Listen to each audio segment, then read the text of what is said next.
বাংলাদেশে সফররত যুক্তরাষ্ট্রের দক্ষিণ ও মধ্য এশিয়া বিষয়ক উপসহকারী পররাষ্ট্রমন্ত্রী নিকোল চুলিকের সাথে গুলশানে সৌজন্য সাক্ষাৎ করেছেন বিএনপি নেতারা। সাক্ষাৎ শেষে এই মুহূর্তে বিএনপি নেতা আমির খসরু মাহমুদ চৌধুরী কথা বলছেন। সহকর্মী আশিকুর রহমান অপুর মাধ্যমে আমরা সরাসরি চলে যাচ্ছি সেখানে।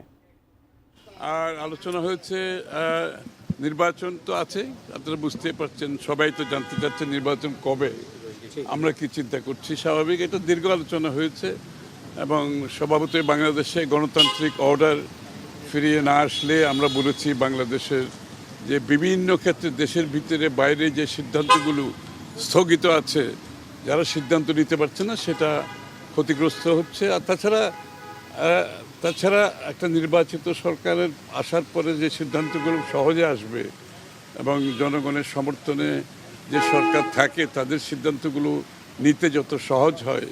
আর এটা তো সংক্ষিপ্ত কিছু না, এরা তো যারা বিনিয়োগ করবে দেশের ভিতরে বাইরে, এটা তো short term, mid term, long term, এটা শর্ট টার্ম কিছু না। সুতরাং স্বভাবতই সবাই অপেক্ষা করছে একটা নির্বাচিত সরকার, তাদের পলিসি কী হবে।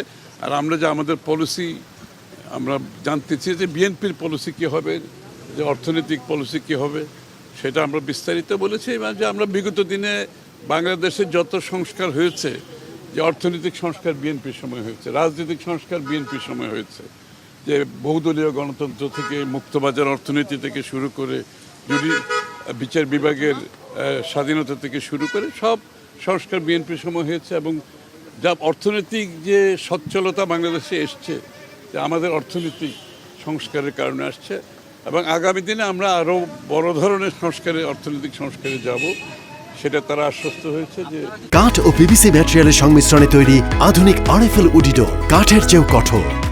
জানতে চেয়েছেন কিনা, তাদের কোনো মনোভাব আপনারা বুঝতে চেয়েছেন কিনা?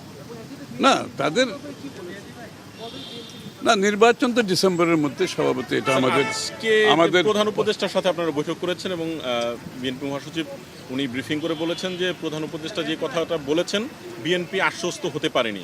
এই না, আমাদের আশ্বস্ত না হওয়ার বিষয় না। যে প্রধান উপদেষ্টা যে ডিসেম্বরের মধ্যে নির্বাচনের কথাটা বলেছিল, আমরা সেটাকে রিপিট করেছি এবং আমরা বলেছি আসলে নির্বাচন ডিসেম্বর আগেও হতে পারে। কারণ হচ্ছে কি, এখানে তো হচ্ছে সংস্কারের কথা বলা হচ্ছে। প্রধান উপদেষ্টা নিজেই বলেছেন যেসব বিষয়ে সংস্কারে ঐক্যমত হবে সেগুলো করা হবে। এটা তো খুব সহজ ব্যাপার। আমরা সকলে আমাদের প্রস্তাবগুলো জমা দিয়েছি। ওখানে যে বিষয়গুলোকে যেই সংস্কারগুলো ঐক্যমত হবে সেটা তো আমরা 15-20 দিন, 1 মাসের মধ্যে করে ফেলতে পারি। এরপরে যে সনদের কথা বলছে, যদি ঐক্যমত হয় সনদে, যেখানে সেই সনদ সিগনেচার করা, এটা সই করার কোনো সময়ের ব্যাপার না। সুতরাং সব কি তখন তো নির্বাচনের রোড ম্যাপ না দেওয়ার কোনো কারণ তো নাই। কারণ এটা তো ওপেন এন্ডেড, একটা খোলা কিছু হতে পারে না। নির্বাচনের বিষয়টা, সংস্কারের বিষয়টা, এগুলো ওপেন এন্ডেড থাকার কোনো সুযোগ নেই। কোনো পরামর্শ বা কোনো চাহিদা কিছু তারা জানিয়েছে কিনা? না, ওই যে ট্যারিফের বিষয়ে তো তারা নিজেরাও, আমরা যেরকম সংখ্যার মধ্যে আছি, তারা তো বাংলাদেশ যুক্তরাষ্ট্রের যে অর্থনৈতিক সম্পর্কটা, তো এখানে তো কিছুটা ব্যাঘাত ঘটবে।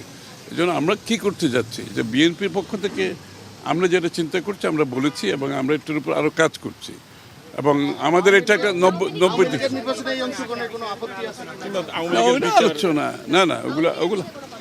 ওগুলো আলোচনা। স্যার, আমি একটা প্রশ্ন একটু অ্যাড